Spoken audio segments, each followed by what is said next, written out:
निरोध का अर्थ है नहीं कि इच्छाओं को दबाना।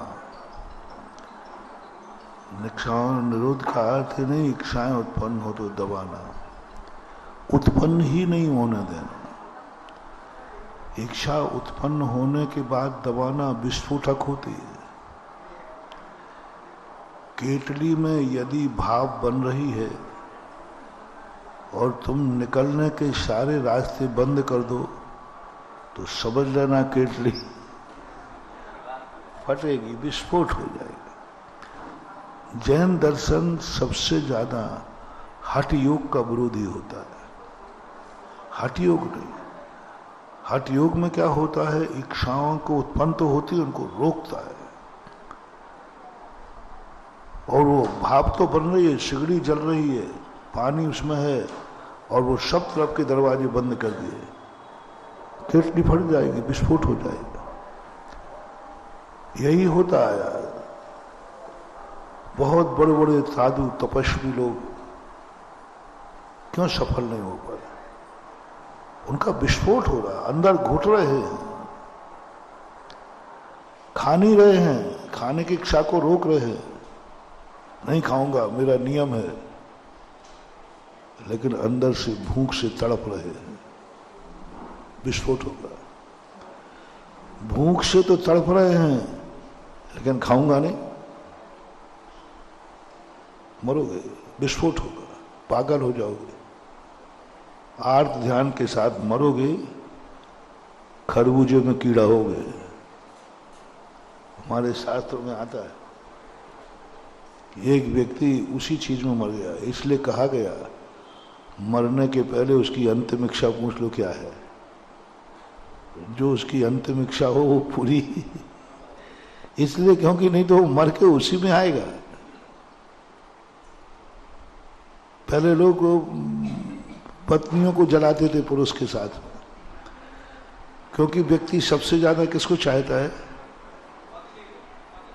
थोड़ा मैं कम सुनता हूं, वो मुझे मालूम था, मैं तो तुम्हारे मुंह से कहलवाना चाहता। आज तक मम्मी को, पत्नी को छोड़कर माँ के पास कोई नहीं रह रहा है, सब माँ को छोड़ करके। कोई बात नहीं, मैं तुम्हारा इंटरफियर नहीं कर रहा हूं, तो जानकारी के लिए थोड़ा पूछ लेता हूं।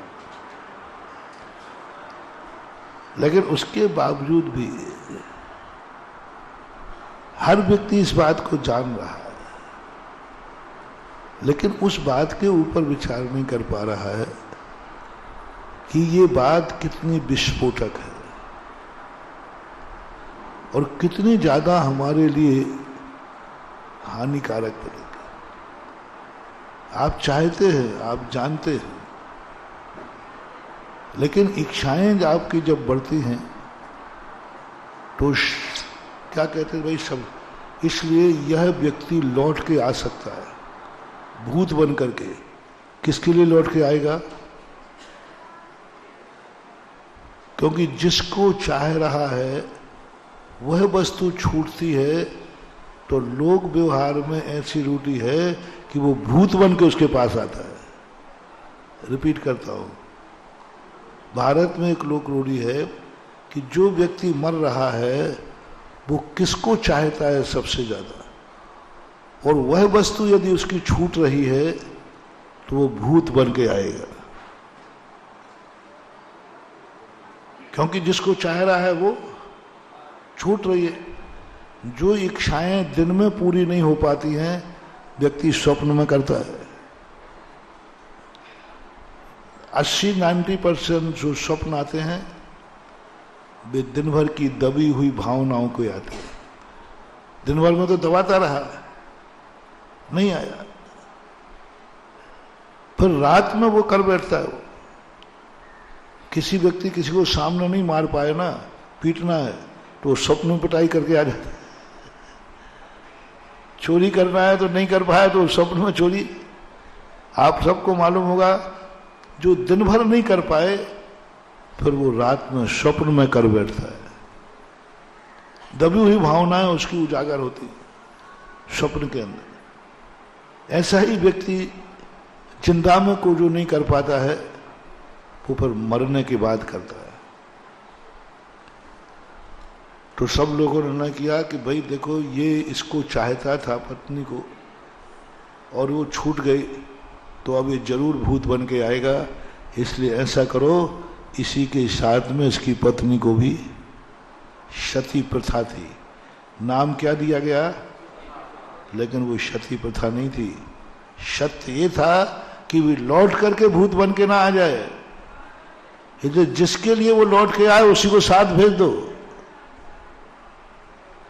अब वो स्त्री मरकर जहां जाएगी वो भूत वहीं खोजेगा, यदि यहां जिंदा मिल गई तो यहां लपट जाएगा, चिपक जाएगा, ये होता था। आज भी ये परिणाम है गांव में।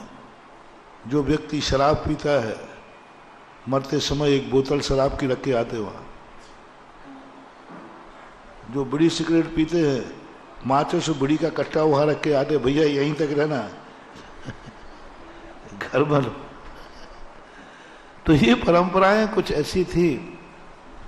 तो इन परंपराओं के साथ में व्यक्ति को सोचना चाहिए कि वह व्यक्ति जो इच्छाएं करता है वह कहीं ना कहीं से तुम्हें बहुत उसको परेशान करोगे।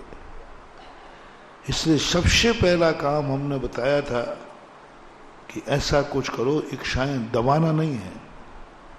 दबाने तो विस्फोट होगा, बहुत खतरनाक होगा, संभाल नहीं पाओगे। यदि तुम्हें भूख लग रही है और तुमने उपवास कर डाला, आज नहीं, कल नहीं, परसों नहीं, 2-3 दिन बाद आपको गर्मी चढ़ जाएगी, पित्त बढ़ जाएगा, पागल हो जाओगे, क्योंकि भूख से तो तड़प रहे हो, लेकिन नहीं मैं नहीं खाऊंगा, घुटन हो रही अंदर। ऐसे ही व्यक्ति के लिए जैन दर्शन ने इसलिए सबसे पहले कहा वैराग्य भावना। अविरत सम्य दृष्टि से कहा तुझे कुछ नहीं छोड़ना है, पहले वैराग्य भावना भाव। यह वस्तु छोड़ना क्यों है? नहीं तो कई लोग क्या करते हैं, एक बार व्यक्ति वो गुटखा खाता था, किसी ने शिकायत कर दी, शिकायत करते ही मेरे सामने आया, मैंने ठीक भाई छोड़ दे, और वो मेरा भगत था, वो मेरी आज्ञा टाल नहीं सकता था, उसने छोड़ दिया। अब सब लोगों ने छुड़ा तो दिया, मेरे संकोच में छुड़ा दिया। अभी तो गुटखा खाता था सामान, अब वो गुटखा खाने के लिए बार बार बाथरूम में जाता था, क्योंकि एक ही स्थान है जहां अकेला रहता है व्यक्ति।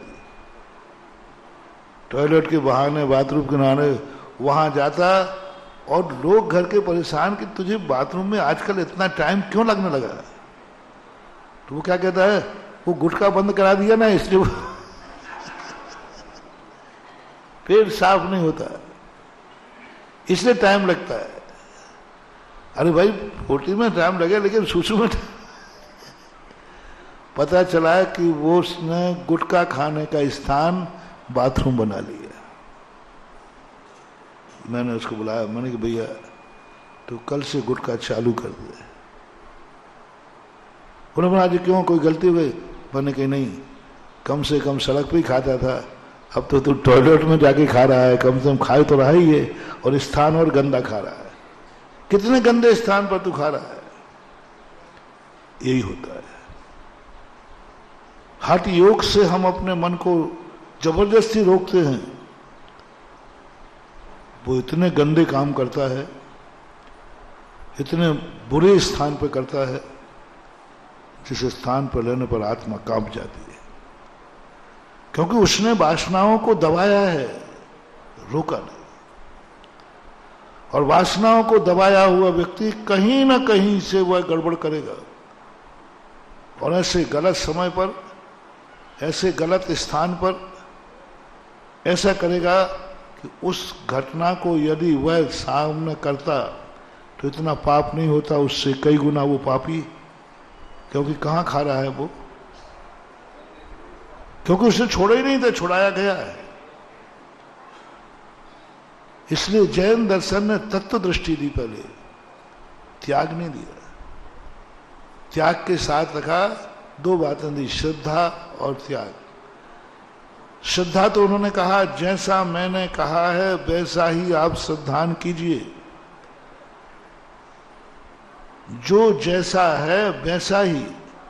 अभी कल ही जीव कांड के अंदर आया था मार्गणा की परिभाषा, यथा तथा, जैसी है वैसा ही जानो, इसमें शक्ति नहीं।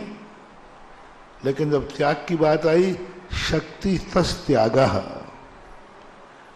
त्याग शक्ति के अनुसार करना, अन्यथा शक्ति से बाहर करोगे तुम घुट जाओगे। सबसे ईमानदारी की बात पूछ रहा हूं, कितने नियम लेकर के तुम घुट रहे हो? तुम्हारा मन खराब हो रहा है, तुम्हारे मन में विकार आ रहे हैं, अनंत चौदस का उपवास किया है और रात भर हाथ के ठेले पर चाट खा रहे हो। हाँ। मुझे तो इसलिए मालूम है कि पूनम के दिन लोग प्रायश्चित लेने आए, बोले महाराज जी कल रात में मैंने चाट पकौड़ी खा ली। मैंने कहा भाई क्यों खा ली, कल तो चौदस थी। बोले यही तो आफत है, आप सुनो तो सही। मैंने भाई कल चौदस थी, 10 लाख क्षण पर भी कम से कम एक दिन और पाल। कहीं नहीं महाराज मैंने पूरा पक्का पाला, लेकिन कल उपवास था ना दिन में तो खा नहीं सकते क्योंकि नियम है, लेकिन भूख से तड़प रहे हो तो रात में पानी पी लेता है स्वप्न में, रात में खा लेता है स्वप्न में। ये घुटन है अंदर की, प्रारंभिक में होता है, सबको होता है, घबराना नहीं। शुरुआत में ऐसा कोई भी व्यक्ति नहीं है जिसको कभी छोड़ी हुई वस्तु की याद नहीं आई हो, छोड़ी हुई वस्तु पर ललक नहीं गया हो।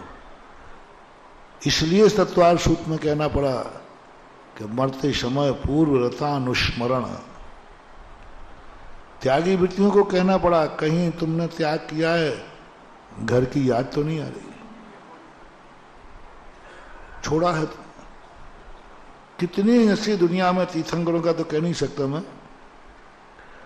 लेकिन जिन जिन चीज को छोड़ा है उनकी याद तो नहीं आ रही, उनके दुख में तुम दुखी तो नहीं हो रहे, उनके खुशी में कम खुशी तो नहीं हो रही। देख लो, अपने अपने मन को देख लो।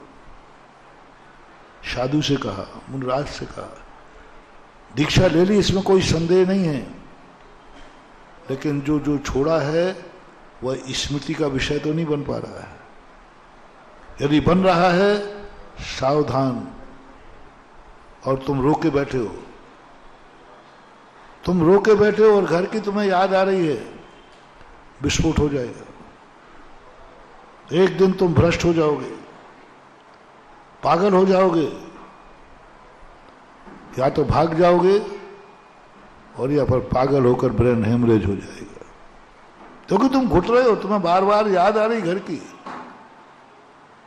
तुम्हें पूर्व में भोगे हुए भावों की स्मरण आ रहा है, तुम्हें कल्पना हो रही मैं ऐसा करता था, मैं ऐसा करता था, मैं ये खाता था। एक महाराज थे, मैं छोटे से थोड़ा सा खुरापाती रहा हूं। एक महाराज थे, तो महाराज ने कहा ये क्या आहार कराते हैं, ये दूध क्या पिलाते हैं, पानी डाले थे, हम एक पूरी भैंस का दूध अकेले पी जाते थे। तो मैंने महाराज जी कहा, महाराज जी कहाँ है, मैं ले आऊं? कौन से गांव में वो भैंस है? आपकी भैंस, आपको लाऊंगा, आपको भी पिलाऊंगा, हम भी पियेंगे। बच्चों की बात है। अरे तो ऐसा नहीं, मैंने तो त्याग दिया है। मैंने महाराज त्यागा नहीं है आपने। उस समय में धर्म कुछ भी नहीं जानता था, कुछ भी नहीं जानता, पर वो आहार कथा करने लगे थे, हम ऐसे थे, हम इतना दूध पीते थे, इतना घी खाते थे, इतना ऐसा करते थे। तो मैंने कि बताओ वो गांव में कहाँ है, वो भैंस अभी जिंदा है कि नहीं?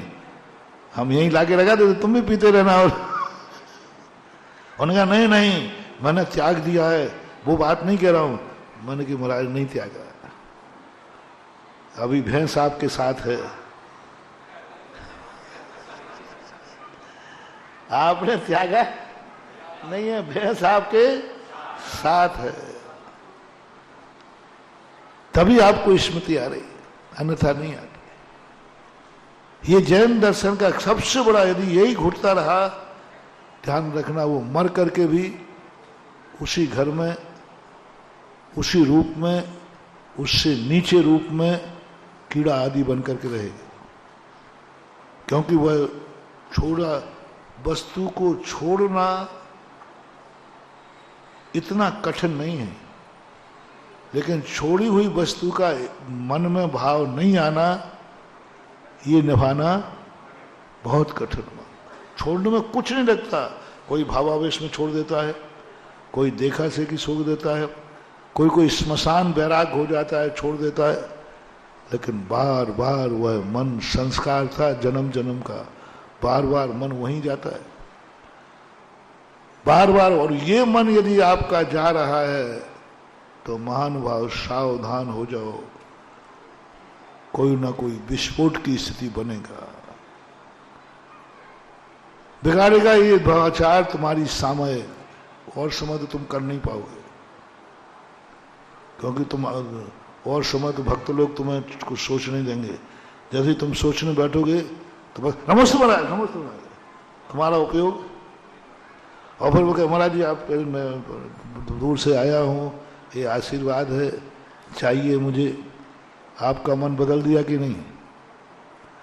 सबसे बढ़िया समय कब मिलेगा? सामायिक के समय।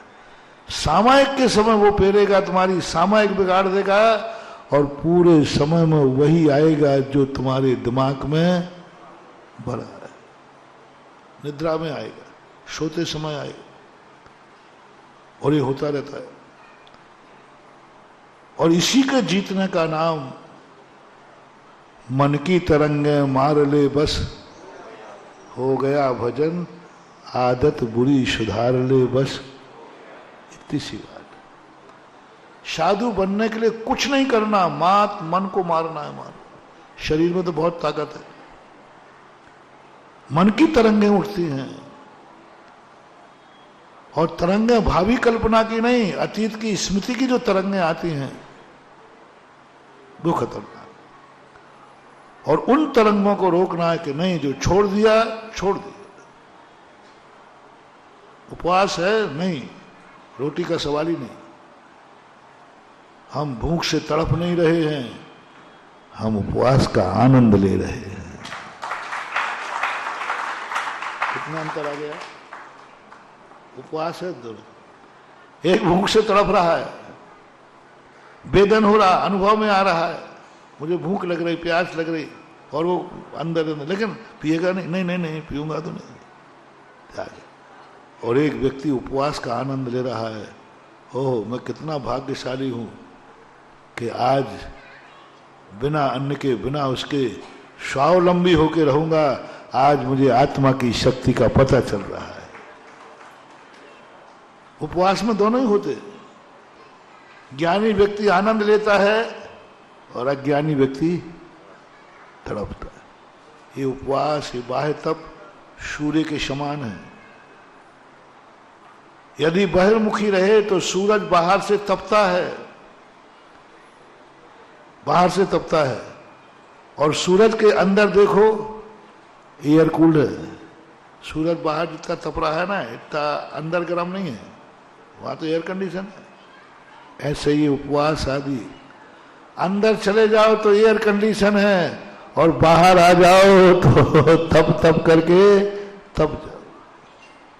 अंदर परिणाम की, शरीर तपता रहे उससे कोई फर्क नहीं पड़ता, लेकिन मन नहीं तपना चाहिए। जो चीज हमने नियम ले लिया है, त्याग कर दिया है, बस उस तरफ अपना उपयोग नहीं जाना। बहुत कठिन महानुभाव, बहुत कठिन, सबसे ज्यादा कठिन होता है। इसलिए उनको रोकना नहीं, प्रयास करो इच्छाएं उत्पन्न ही नहीं हो, इच्छाएं उत्पन्न ही नहीं हो। इसी के लिए तत्व दृष्टि है। इसलिए जगत का है स्वभाव है संवेग वैराग्य अर्थम। इसलिए एक स्टेशन रख दी, यहां रुक कर देखो, क्या तुम आगे बढ़ोगे? आप देशवृत्ति महावृत्ति बनोगे, त्यागी बनोगे? पहले एक नियम लो, जो छोड़ रहे हो उसकी याद तो नहीं आएगी। बस एक, जब भी कोई चीज त्याग करो उसके पहले कोई सावधानी नहीं रखना। चिंता मत करना, तुम्हारी उस नियम को पालन करने की शक्ति है। जिनवाणी में ऐसा एक भी नियम नहीं लिखा है जिसको अपन लोग पालन नहीं करते। वो माँ है, माँ कभी ऐसा नियम नहीं दिलाती जिसको हम पालन ही कर पाए। सब नियम हम पालन कर सकते, सब नियम, ऐसा एक भी नियम नहीं है जिसको मैं पालन नहीं कर सकता। पंचम काल की मैंने आचार संहिता देखी, सब पालन कर सकते आराम से। जो जो नियम बना है कहीं भी गड़बड़ी नहीं होगी। फिर शक्ति तस त्याग क्यों लगाया? बस इसलिए कि तुम कोई नियम लेने के पहले अपने मन से पूछो, छोड़ने के बाद उसकी याद तो नहीं आएगी? बस मस्ट एंड मस्ट, छोड़ने के बाद याद तो नहीं आएगी? यदि याद आएगी थोड़ा रुक जाओ, थोड़ा रुक जाओ, थोड़ा रुको। जब तुम्हारा मन कहे हाँ अब मुझे याद नहीं आएगी, उसी समय छोड़ देना, तुम सफल हो जाओगे। 12 साल तक बारीशरण महाराज पुष्पलाल को समझाते रहे, छोड़ तो दिया ही था उसने, घर नहीं गया था, वनवास में था, लेकिन मां कुछ भी ग्रहण नहीं कर रहा था, कुछ भी ग्रहण नहीं कर रहा था। वनवास में था, मुनिराज के साथ था, मुनिचर्या पालन कर रहा था, केशरौंज कर रहा था, पिछी कमंडल था, 28 मूल गुणों का पालन कर रहा था, निर्दोष, कहीं कोई गड़बड़ नहीं, 28 मूल गुणों का पालन कर रहा था पुष्पलाल। लेकिन बस उसे एक कमी थी, घर की याद आती थी, घर की याद आती थी, बच्चों की, पत्नी की, माँ की, उसका क्या हो रहा होगा, वो कैसे जी रही होगी, ऐसा वैसा। घर की कमियां तो तुम्हें मालूम रहती हैं। अब मैं यहाँ आ गया, वो पड़ोसी परेशान कर रहा होगा, मैं यहाँ आ गया, वो अब दुकान पे कौन बैठ रहा होगा, मैं आ गया, अब क्या होता होगा। बारीशरण पढ़ कर लिए कि ये मुनि तो बन गया है और चर्या में भी कहीं दोष नहीं लगा रहा है, लेकिन इसको घर की याद सता रही। 12 साल तक मेहनत किया। 12वीं साल में जब महाराज ने कहा नहीं, ये व्यक्ति मुनि बनाने के बाद भी ये व्यक्ति दुर्गति जाएगा, मुनि बन के मरेगा और दुर्गति में पड़ेगा, मुनि पद बदनाम हो जाएगा, और मैं भी, मेरे लिए भी ये मर के भूत बनेगा कि इसने जबरदस्ती मुनि बनाया था, यही है, आज तो मेरा दोस्त है और कल मुझे भूत बन के पड़े, क्योंकि इन्हीं ने हमें जबरदस्ती बैराग। इसे ध्यान रखना, मार मार के मुल्ला मत बनाना, हाँ, जबरदस्ती त्यागी वृत्ति नहीं बनाना, जबरदस्ती दीक्षा नहीं देना, जबरदस्ती त्याग नहीं देना, नहीं तो जिसने त्याग दिया है वो मर के उन्हीं को छुपेगा और फिर भूत बन के आएगा बेटा। इसलिए आचार्यों को बहुत खतरा है कि यदि कोई शिष्य ने ये ठान लिया इसी बाबा ने मेरा घर मर मर करके वो जाके भूत बन के चिपक गया तो तुम्हारी चर्या को भी जीना मुश्किल कर देगा।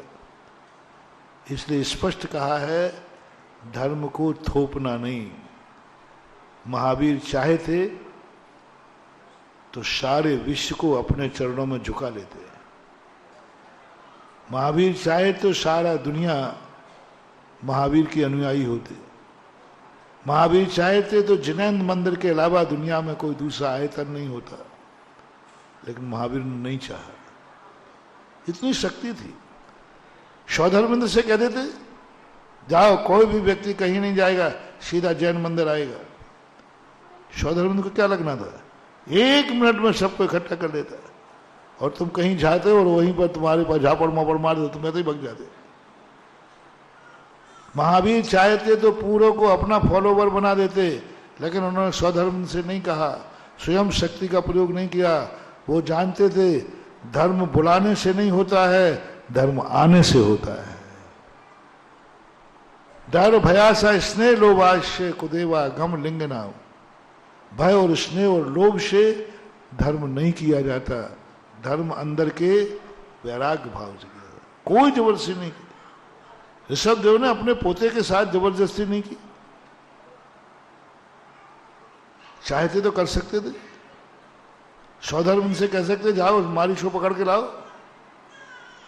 अच्छे से नहीं माना तो डंडे मार के लाओ, रस्सियां बांध के लाओ, मेरा पोता है। मैंने कहा नहीं, जबरदस्ती लाओगे विस्फोटक बन जाएगा, दुर्गति हो जाएगी। नहीं किया। जैन दर्शन में जबरदस्ती है ही नहीं, स्वेच्छा पूर्वक पूर्ण वैराग्य के साथ, पूर्ण वैराग्य को। 12 साल के बाद महाराज बारीसन कहते हैं ये मुनि की अपेक्षा घर में रहे तो इसका कल्याण है, क्योंकि ये घर की याद नहीं छोड़ पा रहा है, इसको अपने परिवार की याद आ रही है बार बार। प्रारंभ में तो इसलिए सोचा उन्होंने कि चलो भाई शुरुआत है, थोड़ी बहुत आ जाती है, चल जाएगा।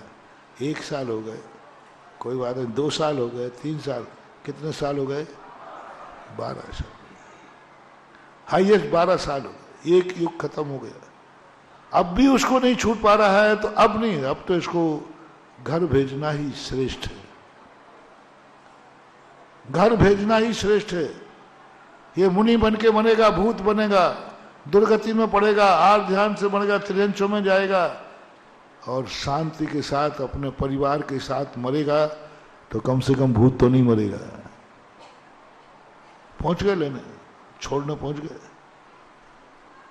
वो अंत में जो परीक्षा ली उसने, बारिश ने कहा भेजने गए थे, बस अंतिम मौका दे रहे थे, और उन्होंने कहा देख भाई ये मेरा वैभव है, ये मेरी माता हैं, ये मेरी पत्नियां हैं, ये मेरा राज सिंहासन है, ये मैं छोड़ के गया, मुझे आज तक इसकी याद नहीं आई,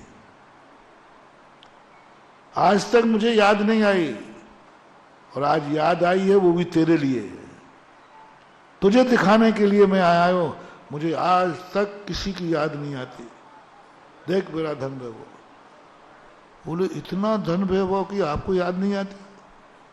आपको अपनी रानियों की याद नहीं आती?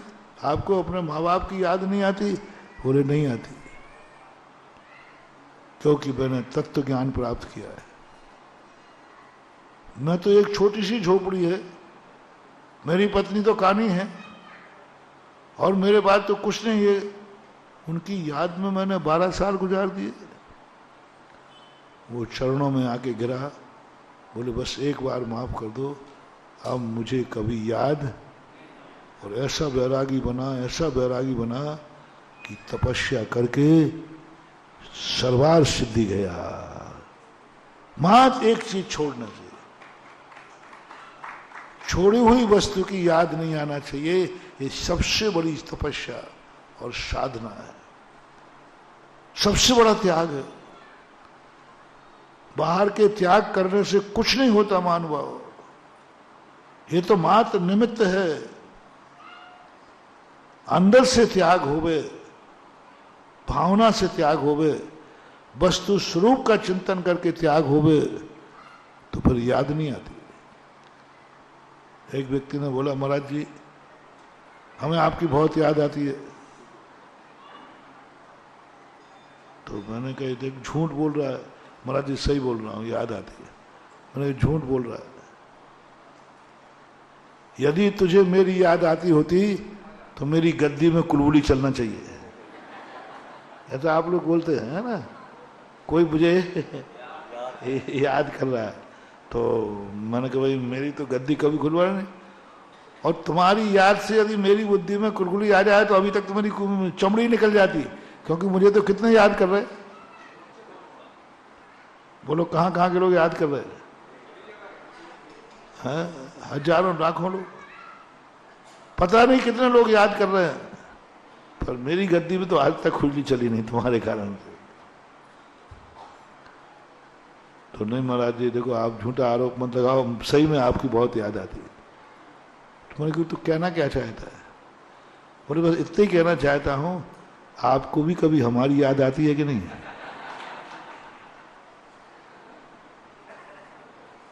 संबंध तो दोनों ही तरफ से होते, एक तरफ से तो होता नहीं।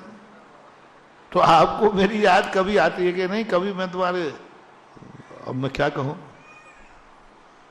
मैंने कहा ये याद तो नहीं आती,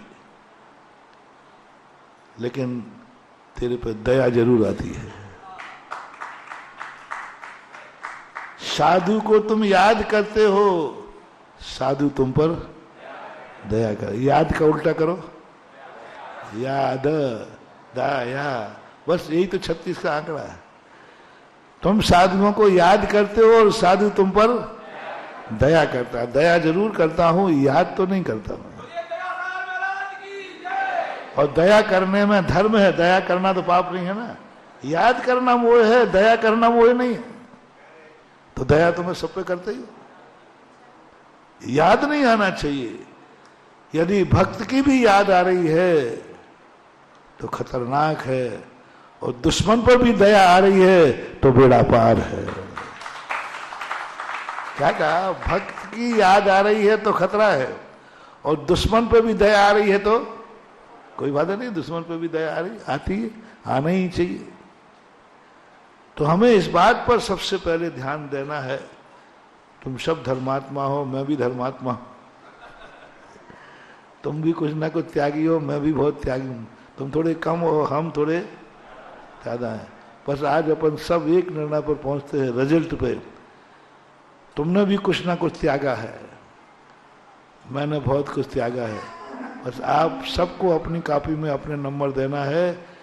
जो जो तुमने त्यागा है उसकी याद तो नहीं आ रही? याद तो नहीं आ रही? तुमने उपवास किया है, रोटी की याद तो नहीं आ रही है? तुमने रात्रि भोजन त्याग किया है, रात में खाने की याद तो नहीं आ रही? पूर्व में खाया हो। तुमने धन दान में दे दिया है, अब उसकी याद तो नहीं आ रही? अरे इतनी बड़ी बोली ले ली, ले तो ली, अब इतनी बड़ी बोली ले ली, ले तो ली, अब याद आ रही उतना रुपया बड़ी मुश्किल से कमाया था और महाराज जी की बातों में आ गया और बोली ले ली। यहां बैठा है राजू। अरे इससे अच्छा तो चौका नहीं लगाते। कल आहार हुए और 25 लाख की बोली लेना पड़ी। याद तो नहीं आ रही रे? नहीं आएगी मुझे मालूम, और मैं समझ जाता हूं। लोग कहते महाराज जी आप जिसकी तरफ देख दो वो दान देने को तैयार हो जाएगा। आप किसी से कह दो, आप मुंह से बोलो तो सही। मैंने कहा मैं नहीं बोलूंगा, क्योंकि यहां तो कह देगा, बाद में उसको याद आएगी कि इतना पैसा चला गया, इतना पैसा चला गया। दान देने के बाद, त्याग करने के बाद याद नहीं आना चाहिए। बस गया गया, दान गया, वो अब मेरा नहीं, छोड़ दिया, अच्छा हुआ। त्याग का आनंद आना चाहिए। त्याग के आनंद में बाधक बनता है याद, स्मृति। त्याग के अब हमने सबको छोड़ ही दिया है, आनंद ही आनंद है। अब छोड़ी हुई वस्तु याद आएगी तो इस आनंद में क्या हो गया? रंग में भंग, सब खत्म कर दिया। और जन लेना है ही नहीं, मिलना है ही नहीं, त्याग तो कर दिया यार, सब कुछ त्याग कर दिया। अब मिलना का सवाल ही नहीं, मन से नहीं, वचन से नहीं, काया से नहीं, मिलना ही नहीं है। त्याग में पक्का है, फिर मन में क्यों ला रहा है? और मन में आ रहा है, आप रोक नहीं सकते। रोकोगे बहुत खतरनाक चीज बनेगी तुम्हारे लिए। जैन दर्शन ने कहा है कि यदि कोई विचार तुम्हारा नहीं रुक रहा है तो घुट घुट करके मत मरो, चाहे भली तुम्हें नियम तोड़ना पड़े तो तोड़ दो, मुनि पद छोड़ना पड़े तो छोड़ दो, मुनि पद पे मर करके कीड़े मत बनो, क्योंकि तुम्हारे मन में क्या चल रहा है? मुनि भेष में भी 7वें नरक की आयु का बंध हो सकता है। एक कहानी आती हमारे शास्त्रों में। एक राजा था, वह मुनि बन गया, राजकुमार को राजगद्दी दे दी और बस राजगद्दी बन गया। उसी समय इसका एक दूसरा दुश्मन राजा था जो इसके सामने कभी गर्दन नहीं उठा सकता था, लेकिन सोचा अब तो ये राजा बन गया, अब इसके बेटे को निपटाता हूं। उस राजा ने आक्रमण कर दिया राज्य पर, और राजा साहब ने अभी दीक्षा ली थी, राजकुमार राजा बन गए। और श्रावक लोग महाराज जहां जंगल में बैठे थे, अब ऐसे महाराजों के घरों में कोई भी घटना घट जाए तो आप लोग महाराज को सूचना देने के लिए बहुत तैयार रहते हो। बहुत खतरनाक हो तुम लोग, इतने खतरनाक व्यक्ति हैं, सबसे ज्यादा निकृष्ट हैं। जिस घर को छोड़ दिया है साधु ने, उस घर से तुम संबंध बना के रखते हो। तुम कोई आएगा तो तुम ये नहीं बोलोगे फलाने चंद आए, महाराज जी के फलाने, बदमाश कहीं का। क्यों बोल रहा है साहब महाराज जी का कहीं का? महाराज जी के भाई है, महाराज जी के पिता हैं, महाराज जी के माँ है, महाराज जी कुटुंबी है। ये सब परंपरा गलत है। उनको सीधा नाम लो ना, इनका वो अच्छा नाम लो ना त्यागी वृत्ति के लिए, लेकिन तुम वही लोगे। सबसे ज्यादा खतरनाक, यदि किसी साधु के घर में कुछ हो जाए तो तुम्हें कुलबुल महाराज को सूचना दो कि तुम्हारे दादी मर गई, तुम्हारे दादा मर गए। नहीं देना चाहिए, कभी नहीं देना चाहिए। क्यों तुम देना चाहते हो? काश साधु का उपयोग थोड़ा ही सा चला गया तो। देखो छदमस्त है, मैंने पहले ही कहा कि बहुत मुश्किल है कोई व्यक्ति यहां दुनिया में बैठा हो जिसने त्याग करने के बाद अतीत की कभी स्मृति ना आई हो। आती है, होता है।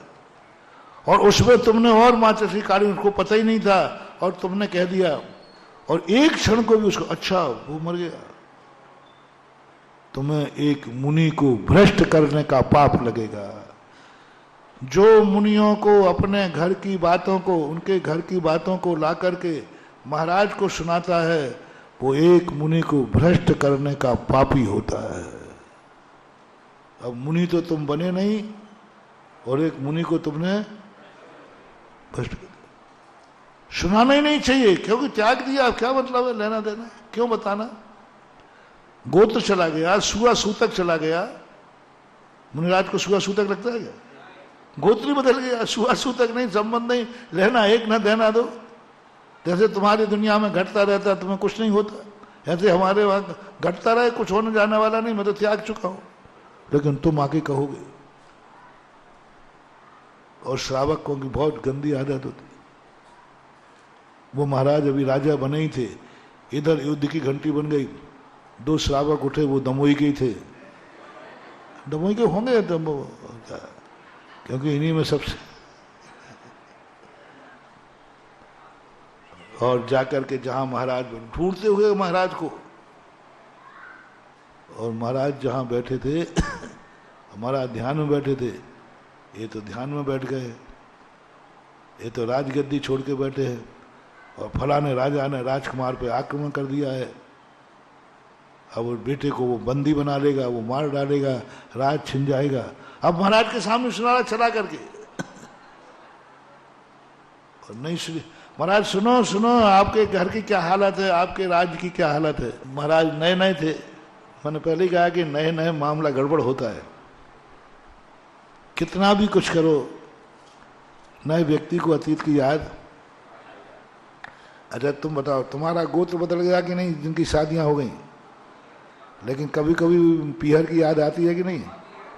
बहुत आती है, यही खतरा है। और चला करके और सुनावे, महाराज का ध्यान भंग हो गया। बोले क्या कह रहे हैं? उस राजा ने मेरे बेटे पर आक्रमण कर दिया। वो उसकी इतनी औकात, मेरे सामने आंख नहीं उठाता था, और मेरा दीक्षा लेते ही ये मैं होता तो एक एक तीर में। अब ध्यान, आसन तो वही है, आसन नहीं बदली। मैं होता तो उसको बताता कि क्या होता, आंख नहीं उठाता था, मेरे दीक्षा लेते ही आक्रमण कर दिया। मैं होता तो एक एक में।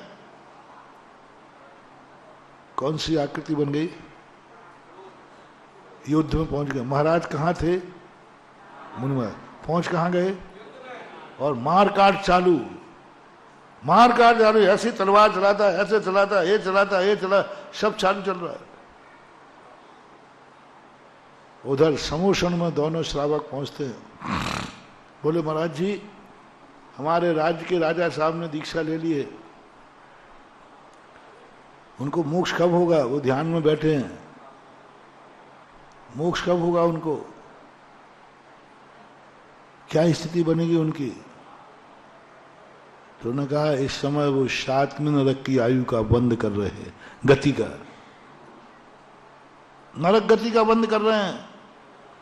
मुनि पद से उनके परिणाम हट चुके हैं। मन में भाव आ गया मैंने मुनि बन करके गलती की, सब भाव उनके परिणाम आ गए। नियम व्रत लेने के बाद नियम को तोड़ना जरूरी नहीं है, इतना ही भाव आ गया मैंने नियम लेकर के गलती की, बस गया, नियम खत्म हो गया। अब पाल रहे हो नियम सब है, लेकिन आपका नियम चला गया। रावण नरक नहीं जाता क्योंकि इसके बाद एक नियम था। एक छोटा सा भी नियम है तो दुर्गति, लेकिन अंत में उसके परिणाम क्या हो गए? काश मैंने ये नियम नहीं लिया होता तो खत्म हो गया। महाराज ने भी यही भाव आ गया, नरक आयु का बंद कर रहे। अब श्रावकों को किसी मुनि की इतनी बड़ी पोल पट्टी पता चल जाए, अरे फिर तो श्राव आ गया, अरे राम राम राम राम, ऐसा डंडोरा पीटा, देखो ये बने महाराज, नरक जाएंगे नरक। बताओ, श्रावकों को कोई महाराज की थोड़ी बहुत गलती पता चल जाए, फिर देखो आपको, अरे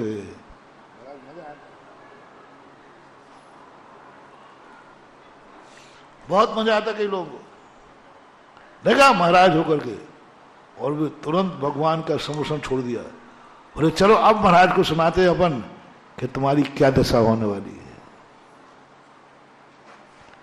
और उन्होंने जाकर के समोसन में उठ गए तुरंत, इतनी सुनते ही उठ गए, अरे भाई थोड़ा तो प्रश्न तो खत्म हो जाने दे। नहीं, उठ गए और जाके कहते हैं महाराज काय को बाबा जी बने हो, नरक गति का बंद कर रहे हो, तुम युद्ध में पहुंच गए हो, मैं सब भगवान से पूछ के आया हूं। महाराज कहते ओहो हो, मैं साधु होकर के मुझे क्या बेटा क्या बेटी, मेरा क्या राज्य, मेरा क्या दुश्मन, मेरा क्या दुश्मन, वो राज्य उसका बेटा राज्य करे, उसका, मैं कहां अटक गया हूं। ओहो तस्मिच्छामि दुक्कड़म। बहुत मार्मिक बात सुनना महानुभाव। तस्मिच्छामि दुक्कड़म, हो मैंने गलत किया, मिथ्या किया, मुझे ऐसा परिणाम नहीं करना चाहिए। और ऐसे पश्चाताप में लीन हुए कि वो श्रावक मुश्किल से 100 मीटर नहीं चल पाए और उन महाराज को केवल ज्ञान हो गया, केवल ज्ञान हो गया। वो देखते हैं यहां तो देवता जय जयकार कर रहे हैं। अरे महाराज तो कह रहे थे नरक गति का बंद कर रहे थे, अरे नरक गति का बंद कर रहे थे, नरक आयु का बंद नहीं होता, केवल ज्ञान। बोलो, और तुमने जो पाप किया एक मुनि को याद दिला करके, तुम कब भोगोगे? श्रावक साधुओं के प्रति कई बार बुरे भाव कर लेते हैं। तुम्हारा साधु भी तो करते हैं, आप लोग को कुछ चलती रहती है, इस साधु की बुराई करना, उस साधु की बुराई करना, इसकी निंदा करना, उससे कसाय मानना, ये होता रहता है। आजकल ज्यादा होता है क्योंकि आजकल साधु तुम्हारे बीच में रहता है और तुम साधुओं के बीच में रहते हो, और जहाँ 4 बर्तन होंगे वहाँ खटपट। हाँ, साधुओं से भी खटपट चलती रहती है, कोई बात नहीं। यहाँ भी दमोह में भी चल पड़ते होगी, ऐसे बहुत होंगे। इस साधु से हमारी बनती है, इससे थोड़ा हाँ कह दिया करें, थोड़ा हेल्प करो। हमारी उस साधु से बनती है, उससे नहीं बनती। वो साधु ठीक है, मुनि भक्तों में कह रहा हूं, मुनि विरोधियों में नहीं। मुनि विरोधी तो बहुत अच्छे हैं, कम से कम वो खुले आम मुनि विरोधी तो हैं, लेकिन सबसे खतरनाक वो हैं जो मुनियों में पक्षपात करके और सच्चे मुनियों में भी भेद डालते हैं। इस मुनि से बनती है, इससे नहीं बनती, इस मुनि की प्रशंसा करते, इसकी बुराई करते। कट्टर मुनि भक्तों को हमने मुनियों की बुराई करते देखा है। किनको? कट्टर मुनि भक्तों को। कट्टर मुनि भक्तों को हमने आचार्य श्री की बुराई करते देखा है। मैंने कहा भैया तू क्या कर रहा है, तू तो मुनि भक्त है। बोले मुनि भक्त जरूर हूं, लेकिन आचार्य भक्त नहीं हूं। मैंने कहा वो मुनि है कि नहीं? इतना खतरनाक एक व्यक्ति था, कट्टर मुनि भक्त था, लेकिन मुनियों की आचार्य की बुराई करता था। मात उसकी पंथ थामना का चक्कर था, ये हमारे पंथ के हैं, हमारे पंथ के नहीं। कट्टर मुनि भक्त मुनि भक्त की बुराई करता है। उन लोगों से मेरा कहना है, महानुभाव, जो मुनियों की बुराई करते हैं, मुनियों के प्रति द्वेष रखते हैं, तो तुम्हारा आरोप आएगा। और आज मुनि महाराज भी कम नहीं है, वे भी हम लोगों से द्वेष रखते हैं, वो भी पक्षपात करते हैं। एक श्रावक को कहते कहो तब मैं तुमसे कहने नहीं चूकता हूं, तुम भी मेरे से कहने मत चूका करो रे। मैं जब पूरी खरी खरी कहता हूं तो तुम भी, हाँ, मुझे कोई बुरा नहीं लगेगा। आज आप लोग भी तो कम नहीं हो, आप लोग भी हम लोगों की बुराई करते हो, ये अच्छा है, ये बुरा है, ये अच्छा है, ये बुरा है, ऐसा है, वैसा है, तो मैं बिल्कुल मना नहीं करूंगा, हाँ करता हूं। हो सकता है, क्योंकि साधु भगवान हो सकता है। यहां दोनों बराबर हैं। आप भी साधुओं की बुराई करते हो, मुनि महाराज भी तुम्हारी श्रावकों की बुराई कर सकते हैं। इन दोनों में बराबर है, कोई अंतर। पर आगे सुनो, साधु दोपहर में प्रतिक्रमण करेगा और उसको याद आ गया मैंने जो कसाई की थी वो ठीक, दोपहर में निपट गया। फिर शाम को एक प्रतिक्रमण फिर करेगा, उसमें याद आ गई तो निपट जाएगा। फिर रात में एक प्रतिक्रमण और करेगा, सुबह सुबह। प्रतिदिन में 3 बार वो प्रतिक्रमण करेगा। कहीं ना कहीं सच्चे मुनि को पश्चाताप हो ही जाएगा। और 3 उसमें नहीं निकल पाया तो 15 दिन में बची कुची, क्या कौन सा प्रतिक्रमण बोलते हैं? पाक्षिक प्रतिक्रमण। 14 से पाक्षिक प्रतिक्रमण निपटा देगा। ओहो, मैंने कोई पाक्षिक में कोई बहुत थोड़ी बहुत लगार बच भी गई, लगार, तो चातुर्मासिक। और यदि फिर भी लगी रही थोड़ी बहुत वार्षिक प्रतिक्रमण में, फिर भी कोई लगी रही, तो अंत में उत्तमार्थिक प्रतिक्रमण करता है। कहां से बचेगा? इतना तो धो डाला उसने। और क्या, कितना बार धोया उसने अपनी आत्मा को? दिन में 3 बार धोया, फिर भी सोचा 15वें दिन में फिर धो डाला, फिर 4 महीने में धो लिया, साल भर में धो लिया। अंत में संलेखना के समय खम्मामी सभ्य जीवाणाम सभ्य जीवा खमन तुम्हें मैति में सब भूदेशु वैरम मध्यम न कर दे। लो साहब, मरने के पहले ही सब शाम निपटा दे। ये तो मुनि की दशा हो गई। अब तेरा क्या होगा रे कालिया?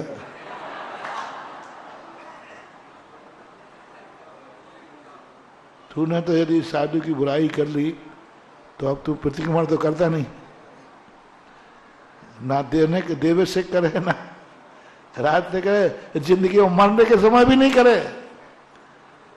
मरते समय भी तू किसी ना किसी कसाई के साथ मरता है। 90% ग्रस्त क्षमा मांग के और क्षमा करते हुए नहीं मरते। 90%। कितने लोग क्षमा मांग के और क्षमा मांग के मरते हैं? नहीं मरते, कसाई के साथ मरते। बल्कि बेटे से और कहता है, बेटा पड़ोसी से कंप्रोमाइज नहीं करना, सुना है कि महाराज आ रहे हैं, वो तुझे समझाएंगे महाराज की बातों में, महाराज पास जाना ही मत। ऐसे कसाई लोग हैं गृहस्थ, जो बेटे को भी कसाई दे के जाते हैं, बेटे को भी कसाई बना करके जाते हैं। क्या होगा? देखा कि महाराज को केवल ज्ञान हो गया, लो उन्होंने तो पश्चाताप कर लिया, उन्होंने तो लगी हुई आग बुझा दी, लेकिन तुम्हें आग लगाने का पाप तो बंद है। तुम्हें तो मुनि को भ्रष्ट करने का पाप बंद हो गया, क्योंकि तुम्हारे वचन सुनकर के महाराज के परिणाम, तुमने कहा था ना कि महाराज के राज में तुम्हारे वचनों से महाराज के परिणाम गिरे हैं, तुम्हें एक मुनिराज को भ्रष्ट करने का पाप लग गया। वो तो भ्रष्ट होकर के भी समझ गए, भ्रष्ट होकर के समझ गए, घंटे 2 घंटे में समझ गए। और तुम्हारा, तुम कहां काटोगे वो पाप? इसलिए ध्यान रखना, धर्म और धर्मात्माओं सज्जनों से के बीच में इस प्रकार की बात है। अपनी बात चल रही थी इच्छा की, और महाराज ने कोई पाप नहीं किया था, मात उनको अपने अतीत की स्मृति, अपने राज्य की स्मृति आ गई, अपने बेटे की स्मृति आ गई, और अपने दुश्मन की स्थिति आ गई। अब दुश्मन की स्थिति आ गई, लो सब बिगड़ गया, सब किया हुआ खत्म हो गया। मात स्मृति में, युद्ध में गए नहीं, युद्ध में बैठे ध्यान में। सबसे पहले किया जाता है, मित्र हो अथवा दुश्मनी हो। त्याग करने के बाद दुश्मन को भी दुश्मन मान रहे हो तो भी खतरनाक है। उसके संबंध में भी एक कहानी हमारे शास्त्रों में, एक महाराज राजा थे, उन्होंने मुनि दीक्षा ले ली, और मुनि दीक्षा लेने के बाद आचार्य महाराज बिहार करके ले गए उस राज्य में जहां उन महाराज जब वो राजगद्दी पे थे, उनका कट्टर दुश्मन था, हमेशा लड़ाई चल रही थी। आचार्य महाराज जी तो कहते, महाराज जी वहां मत जाओ, अब आप हमारे गुरु बन गए हो, और वो राजा हमारा दुश्मन है पीढ़ी दर पीढ़ी का, वो ऐसी धुलाई करेगा, अब आप हमारे साथ आप भी पिटोगे, आप उस राज्य में मत जाएं, दूसरे राज्य में बिहार करें। लेकिन आचार्य ने कहा कि नहीं, मेरा बिहार तो उसी राज्य में होगा और उसी राजधानी में जाऊंगा। देखना कैसे, वो कहता है गुरुदेव मरोगे मरवाओगे, आप मत जाओ, बहुत खूंखार दुश्मन है, मैं जानता हूं, मैंने उससे कई बार युद्ध लड़े हैं, बहुत खतरनाक है। अब तो मेरे पास कुछ नहीं, उस समय तो सेना थी, शस्त्र था, सब कुछ था, अब तो वो ऐसा देख करके बढ़िया निपटा। आचार्य सब जानते हैं थे इसको वैराग्य नहीं है, इसको अतीत स्मृति में आ रहा है, अतीत स्मृति में आ रहा है, वो कथा है, ये वर्तमान नहीं देख रहा है। और महाराज जानते थे कि वो राजा बहुत न्यायप्रिय राजा है, जब युद्ध में उतरता है तो सबको निपटा देता है, लेकिन जब धर्मात्मा बन जाता है तो धर्म की मर्यादा का, महाराज मैं तो जाऊंगा। वहां जाकर के जो नए महाराज बने थे वे संघ के बीच में छुप रहे हैं, कोई राजा को खबर नहीं दे देवे, पीछे से अपना मुंह दिखा रहे हैं, कोई राजा को खबर नहीं दे देवे। आचार्य सब देख रहे हैं, आहार चर्या। तो वो राजा पहुंचा गुरु के पास, जिसने दीक्षा ली थी, महाराज जी जब तक आप यहां हो तब तक मेरा उपवास है, तब तक मेरा उपवास है। आचार्य समझ गए इसलिए आहार को नहीं जा रहा है, कहीं आहार के समय पकड़ लिया था। आहार के समय राजा ने पकड़ करके धुकाई कर दी तो